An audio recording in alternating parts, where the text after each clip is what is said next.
Hi, my name is Kelly Norris, and I'm with the chemistry staffing team. I just wanted to take a moment to encourage you.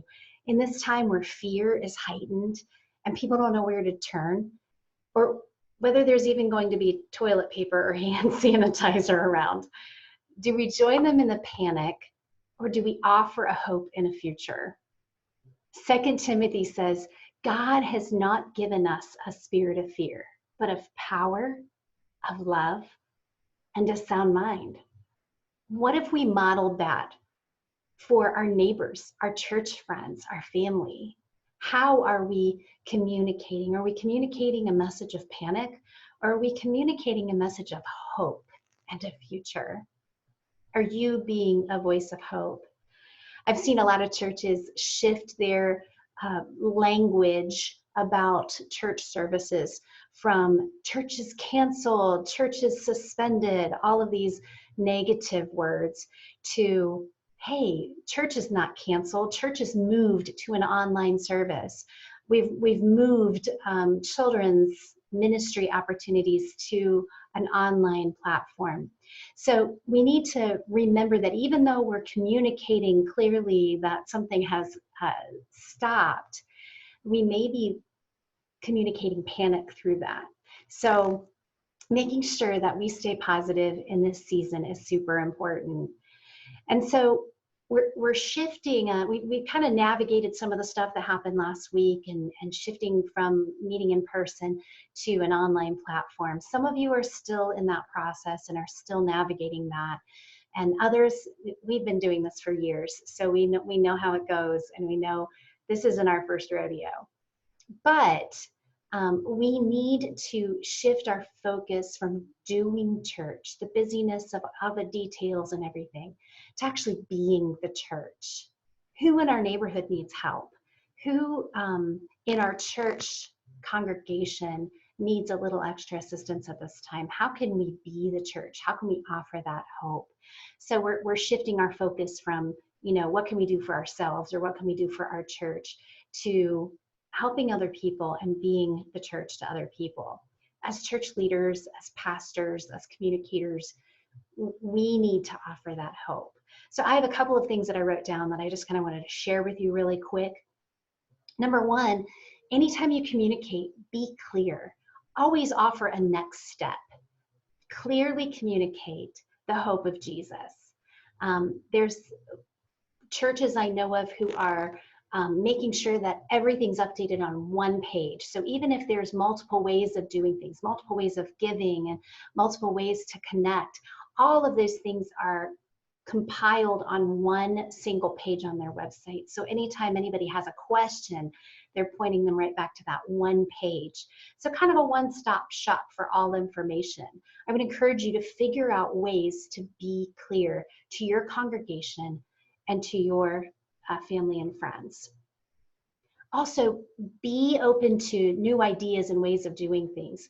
There are people in your congregation who have expertise in areas that you may not. So tap into those areas of expertise. Be open to the new ideas and strategies, because doing church the way we did before isn't going to work. We need to kind of shift our focus and do something different. And so be open to that. Develop some Bible reading plans online that you can resource your people with. Provide opportunities for kids and parents to connect with other families. New way of two-way conversations, like video calls, or even Facebook, using Facebook Live to communicate to your families and resource them. And that leads me right into the next point. Be a resource, not only to your congregation. This isn't just about us. The whole world needs to hear the hope of Jesus and needs to feel connected at this time of social distancing and isolation. We need to be the hope. So be a resource to people. Provide things for them, whether that meet their physical need or their spiritual need. Be a resource in this time. And I even encourage you, if there are other churches who maybe aren't as far along technologically as you, be a resource to them. Help them succeed for the sake of the kingdom and this capital C church that we're functioning within. Let's be the church, even to our neighbor churches. Also, I encourage you to be encouraging.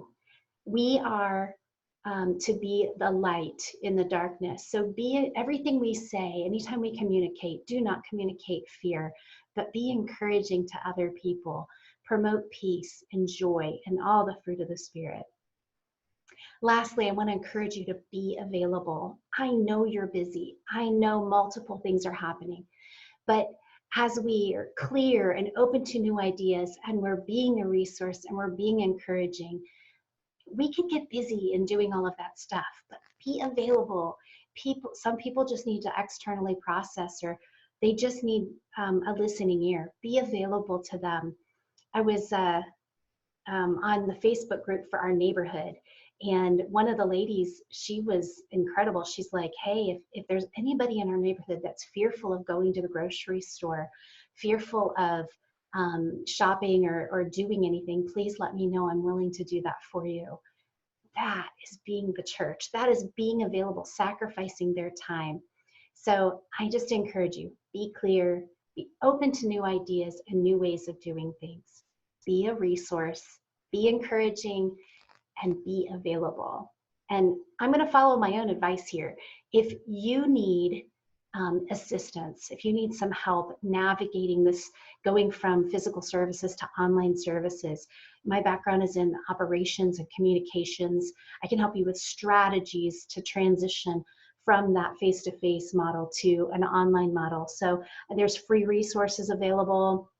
And I'm happy to do a conversation with you about this to see if I can resource you and help you in this season. You can email me at kelly.norris@chemistrystaffing.com. That's KELLY.NORRIS@chemistrystaffing.com. I hope to hear from you, and I hope that you're spreading the light of Jesus in this season.